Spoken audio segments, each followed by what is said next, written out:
Rockpoint 256. Welcome to a changing world. Rockpoint 256. Welcome to another way of thinking. Rockpoint 256. Yeah. Believe in yourself and in your heart. Come with me to Rockpoint. Hey, discover the rock in you. Come with me to Rockpoint. Rockpoint. Rockpoint 256. Discover the rock in you. Hey, someone is exposing your unborn child to HIV. Someone is possibly going to pass the virus on to your baby. This is someone you know. Someone close to your unborn child and closer to you. This person could be you. If you are not tested for HIV, you are putting your unborn child at risk. The moment you get pregnant, go together as a couple for HIV testing and ARV treatment if positive. Attend antenatal care and plan to give birth in a health facility to guarantee that your child is born HIV negative and lives the good life. This message is brought to you by Ministry of Health with support from USAID. A good life starts with good health. Rockpoint 256. This is yet another special day for Rockpoint 256 listeners. Greetings to you from the Rockpoint team. Today, we bring you the 6th summary of Rockpoint 256. For the people who have not been listening to this behavioral change drama, we bring you the recap of what has been happening in Rockpoint in the last 1 year. Today, we are joined by yet another listener who will be reading out those messages you sent us during the year. We shall also seek their thoughts in our discussions. You're most welcome. Please say hello. Hi, I'm called Jonah. Thank you for letting me be a part of Rockpoint 256 in a special way. Enjoy the show. Now, in our last episode, we saw that Shantal delivered an Indian baby. This led to reconciliation between Joan and Joan. In an effort to have a child born without HIV, John went for an HIV test.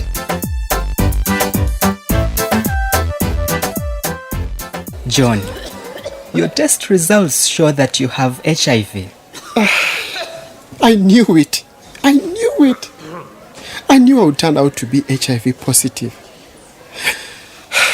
What am I going to do? Calm down, John. It is good that you now know your status. This will help you make better decisions. It's done now. I wish I'd never left Rockpoint for jembe. John, I understand what you are going through. However, I want you to know that we shall support you. Now that you know your status, you can try to live a positive life. Remember what we talked about positive living? Yes. Oh God. Does that mean I have to start taking ARVs today? No. We shall first take a CD4 count test to establish if you can now start taking ARVs. If your CD4 count is below 500, we shall start you on ARVs. Otherwise, for today, you need to start taking Septrin to guard you against opportunistic infections such as TB, diarrhea, malaria, and cough. Doctor. Yes, John. I suspected it, but now that I've confirmed it, I feel so hopeless. Don't lose hope. You can still live a normal life. How? I have HIV and you say I can live a normal life? It is possible. We have people here at the Positive Living Club who have lived with HIV for over 20 years. Is that possible? Yes, John. When you follow the instructions from the doctor, you can live a healthy and productive life with HIV. You should let your wife know about your status so that you can support one another better. I know she'll be disappointed. I imagine she thought I would be negative so I can stay around longer to raise her children. Now more than ever, you need to work together at staying alive longer. Your wife is an understanding woman. Find time and discuss how you two can have a positive life. I'll try, but it's not easy. Good. Before I forget, let me talk to you about reinfection. What is that? Everyone with HIV has a different strain or type of HIV. If you have HIV-A and your wife has HIV-B, when you have unprotected sex, You will get her type and she will get yours. When the two strains meet, the HIV may become stronger. Are you now saying I should stop having sex with my wife? No, you can still have sex with your wife, but you will have to use condoms every time you have sex. Every time?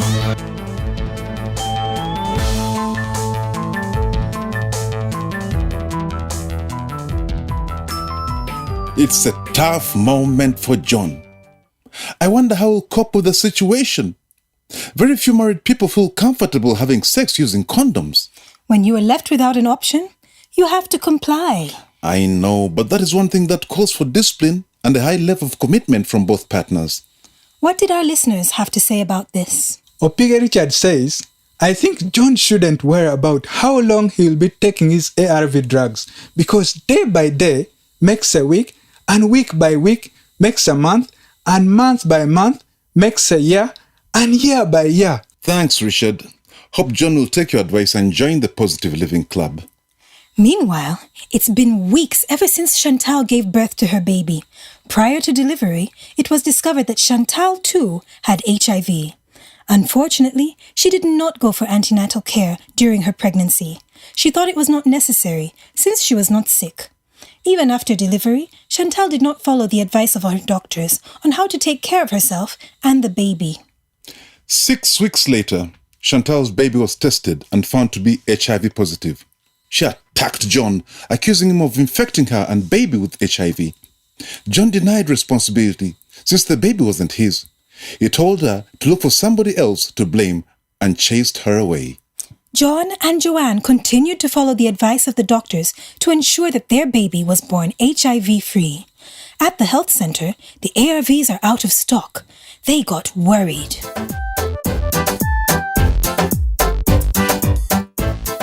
I saw you and came running. Oh, I'm truly impressed with you, John. I like the way you are supporting your wife. Thank you, but things are not good, Zach. Why? Joan has missed her ARVs. Oh my, I thought you had escorted her for antenatal. We had come for ARVs. She's just left with 2 tablets for the night. That's really worrying. I saw the throng of people at the pharmacy window, but I didn't bother to find out why. Because I have an appointment in town. They all missed today's supply. That's a major setback.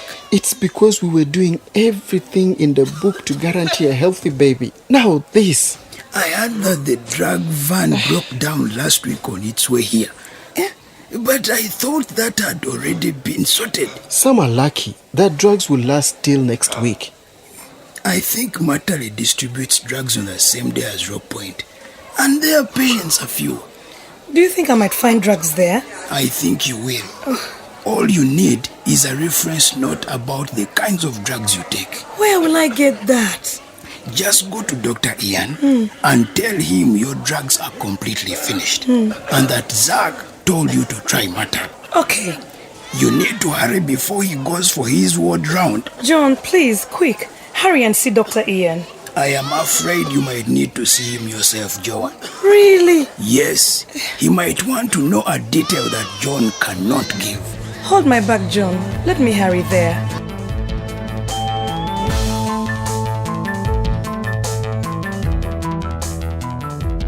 Let us wish them well in their struggle as we move on to the youth. And you would think that after their release, the youths would naturally back down a little, that they would retreat and regroup before coming back, or that they would entirely give up their cause, which is what Monday had hoped to achieve. Unfortunately, Monday underestimated them. They were determined to see this issue to the end. I think that is what we all need when we have an end in mind. They went ahead and convinced people to sign on their vote of no confidence sheet and took it to the LC5 chairman, demanding Monday to leave office. Monday was irate that the youths went to the LC5. He needed to talk to a friend.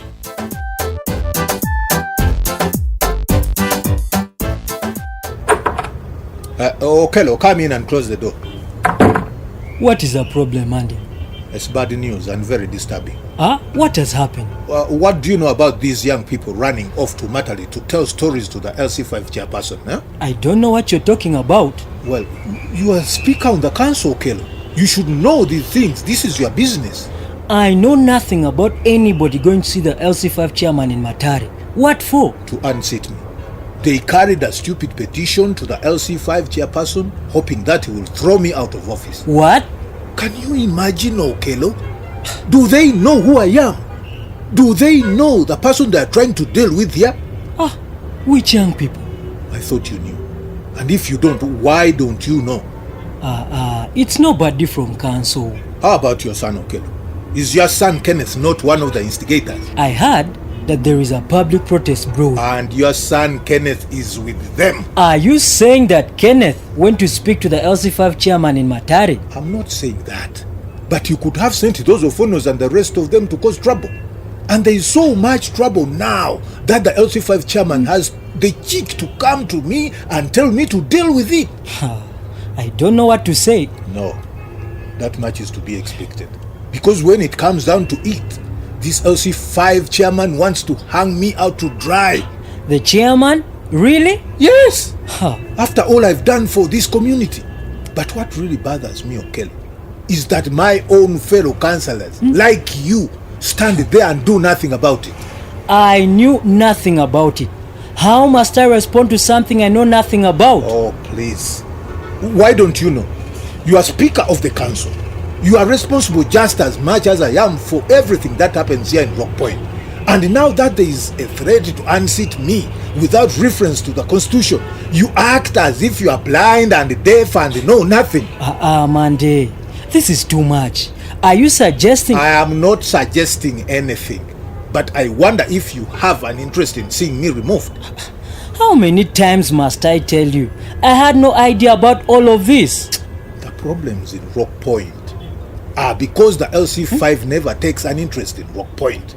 They are supposed to deliver services, but nothing is done. And the LC5 is sitting in Matale with his new 4x4. Was supposed to repair roads. Mande, what are you saying? I am saying that when I see the council in Matale doing nothing, and I see you doing nothing, Okelo, I begin to get suspicious that you are doing nothing together. You're saying what? I am saying I had better not find out that you are behind this plot to remove me. I have never ever conspired against you, Mande. That's what you say. But I am fighting for my political life here, okay? Against unjust persecution. Nobody's persecuting you. I am warning you, Okelo. Don't mess with me. You are either with me or against me. And if you are against me, I am not afraid to quell this uprising single-handed. And whoever gets that in the process, that is their business. Mande, you're making too much of this. You better hope so, Okelo. Because you wouldn't want to get on the wrong side of me.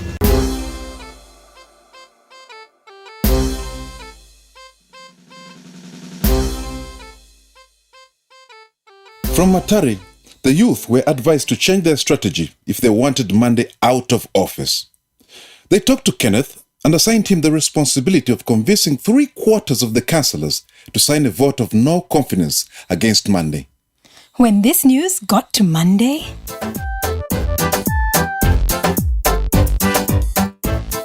Kenneth, I need a clear explanation about what I'm hearing. What are you hearing? Don't pretend like you don't know what I'm talking about.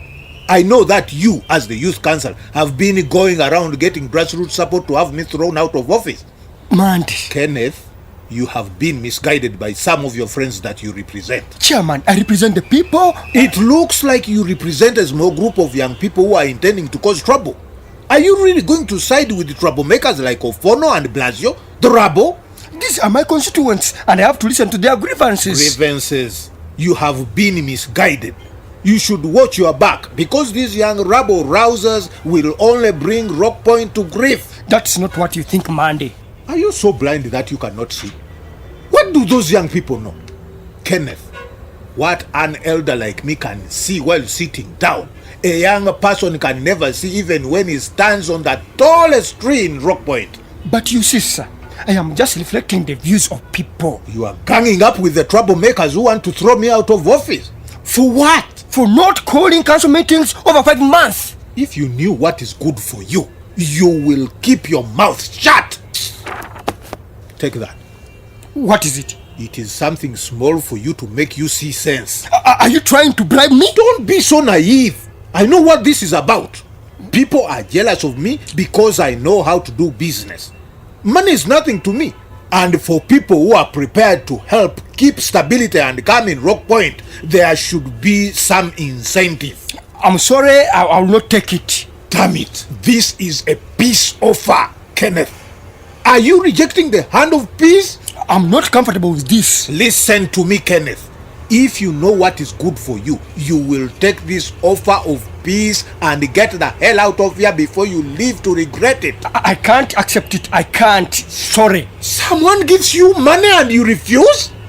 I've never seen something like this in my entire life. You have declared war, Councillor, and boy, will you get it.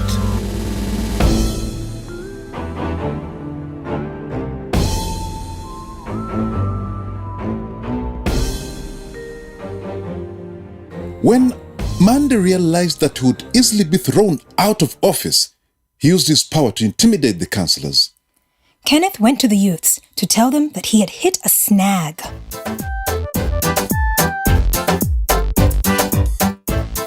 Tell us. I saw you from the other end and I came running. Do you have a reason to celebrate? Not as yet, Ofono. Monday suspended the council meeting. What do you mean he suspended the council meeting? I raised the vote of no confidence. There was some support, but as soon as the man smelled a rat, he shut councillors up. Some were afraid to open their mouth. What? What is wrong with these councillors? Is everybody afraid? Not all of them. Mama Irene backed my protest, and she was vocal. Mama Gloria was also going to back me. What do you mean was going to back you? Well, she did, but 3 councillors is not enough to remove Monday. Kenneth, what is your role as a youth councillor? Why did we send you there? Are you also scared to lose your job? Or are you scared of your father? My friend, it is not that simple. I am trying my best. When I brought up the issue at the council meeting, I wish you were there to see the fire Monday vomited and how the councillors melted at his presence. These things of politics. This is the reason why I don't want those political things. Now what shall we do?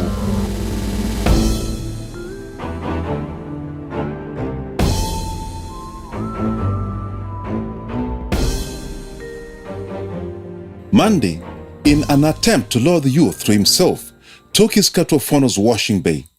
Ofono and Blasio refused to wash his car. Monday did not take this lightly. He hit Blasio in the face with his car keys. Ofono and Blasio went to police and recorded an assault case against Monday. With a police case hanging over his head, Monday realized that he needed to do something about the bridge. He went to the sub-county chief to find out if there was any money they could use.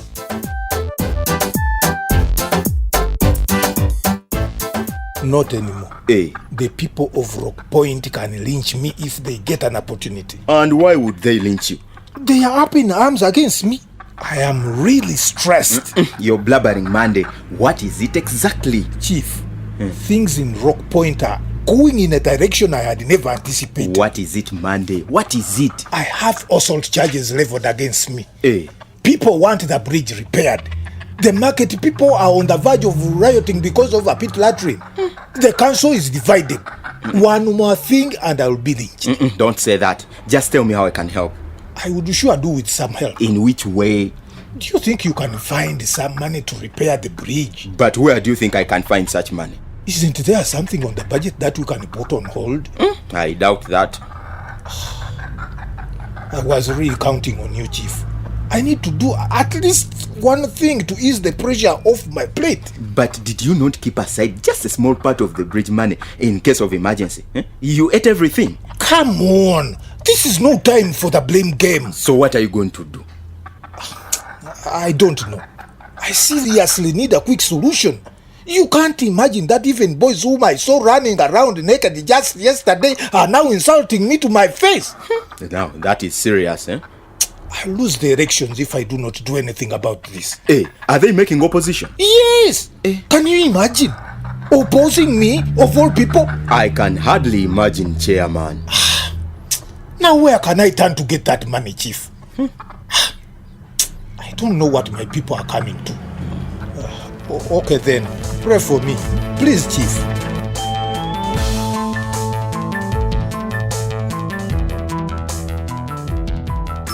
Monday is going to die of a heart attack. What is he going to do? Monday's a die hard. He'll get away with it. My dear, it is only God who can make all things happen. The way things are going for Monday, I'm afraid it may not end well. Okay. What do the listeners have to say? Okude Jerry Justin says, I can now see Monday opening his eyes to see wide. In fact, he should do what it takes to solve the little problems, even if pulling his own money. But Blasio is messing. He will go to jail before the court decides on his case against Monday. Opening his eyes wide indeed. He has been sowing the seed of corruption, dishonesty, and hatred. Let us wait and hear what he will reap.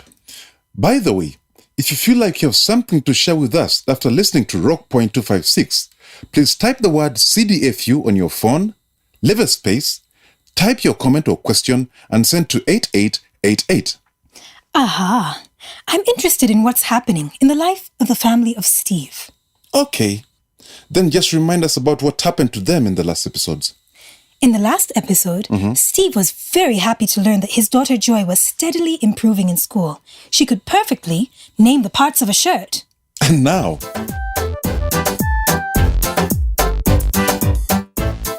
Daddy, see what I got today in mathematics. Wow! 7 out of 10? This is very good, Joy. I got the same marks with Damali. Did you copy her work? No, Dad. I did it by myself, following the example that teacher gave us in class. Oh, I'm happy that you're improving. The book you bought for me is also helping us. We read it in class when the teacher is not in class.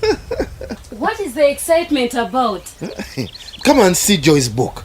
My daughter is doing wonders. Joy, let me see what your father is excited about. Here, see? This is good work. I got 5 out of 10 in English. You have to pull up your socks in English and all will be well. We have to have more time to read together at home, eh? We have also drawn a timetable for reading with my friends from school. Hey. How are you going to do that? We get questions from the book Dad bought and we answer them. So, the book is helping you? Very much. See what we discussed yesterday. Oh, blessing, look. Her handwriting has also improved. Let me see. Look at the letters. So legible these days. She has taken after your good handwriting, Steve. It's you who writes like this. Really? It is you who writes E and Y like this. If she improves in English, she is also going to get a first grade like Damali. Joy, I like your seriousness. And now I need you to throw your weight behind English as well. Always ask the teacher for clarification where you do not understand. And always give the answer on your mind. But sometimes the children laugh and I get ashamed. When you give your answer, you get to find out whether it's wrong or right. And at the end of the day, you will have understood. Don't mind them. Yeah, and always listen to the teacher very carefully and attentively. I will try all this, Dad. Thank you. Oh, I'm so proud of this girl and her father.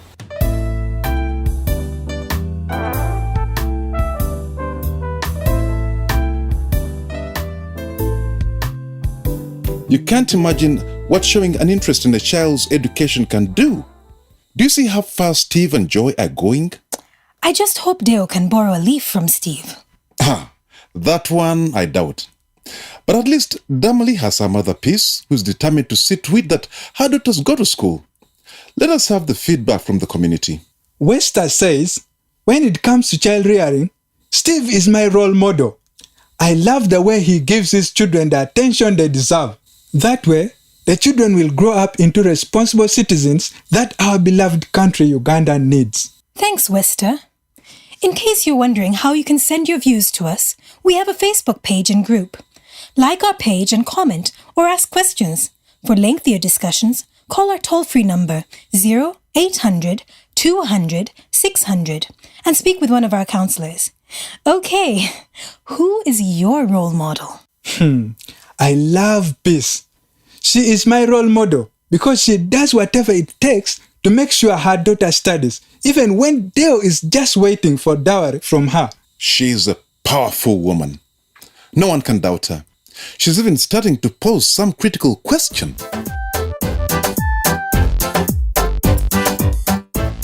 Well, maybe. But you must take some vegetables with you. I'm sure the girls will like them. They would, but Judith, I came to inquire about something. What is it, my dear? It's about the money government sends to schools. Money? Yes, I'd like to know how the school spends this money. Oh, there's a capitation grant. Oh. It's spent on things like chalk, charts, textbooks, things that aid learning. Really?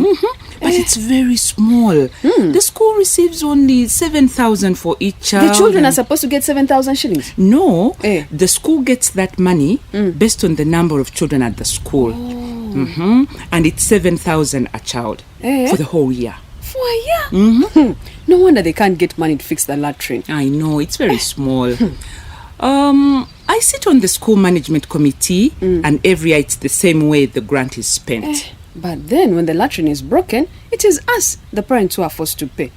And it's too much. Some parents just can't afford it anymore. I know you're struggling, Peace. I'll raise the issue at the next meeting. Please do, Madam Judith. I'll come back for feedback. Good day. Aren't you going to wait? I must give you some vegetables from Tom's garden. No, thank you. Now I need to go and prepare lunch for Dorothea. Isn't she supposed to be in school? She's not in school. She was sent home because I failed to pay the extra 8,000 shillings. Oh, I see. Good day.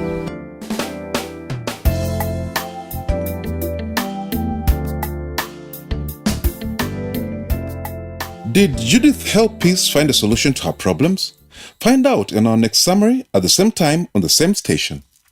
Every good thing, they say, comes to an end. Yeah. That's what we had for you today. Tune in again next week to listen to the second last episode of Rockpoint 256. In case you have any feedback for us, feel free to send us an SMS on 0776 256 256, or you can also use your SMS platform using your phone. Go to message, type CDFU, space, type your message, and send to 8888. We have a toll-free number you can call to talk to our counselors. They will counsel you and give you information about youth participation in politics, leadership, accountability, citizenship, parents' involvement in the education of their children, HIV, abstinence, family planning, pregnancy, male circumcision, alcohol abuse, violence, or other health issues. The number is 0800 200 600. For more information, you can visit a health facility or talk to a leader or a school authority near you. In case you missed an episode and want to listen to the whole drama, just log into YouTube and search for Rockpoint 256. We really have to go now, but don't forget to join us for the next summary of Rockpoint 256. Rockpoint 256 is brought to you by Communication for Development Foundation Uganda, CDFU, and made possible with support from the Democratic Governance Facility, New Heights, with clearance from Uganda AIDS Commission and funding from United States Agency for International Development, USAID, and from Twaweza, Uganda. It takes one person to make change happen. Change ni mimi, ni wewe, ni sisi. Change is me, it's you, it's us.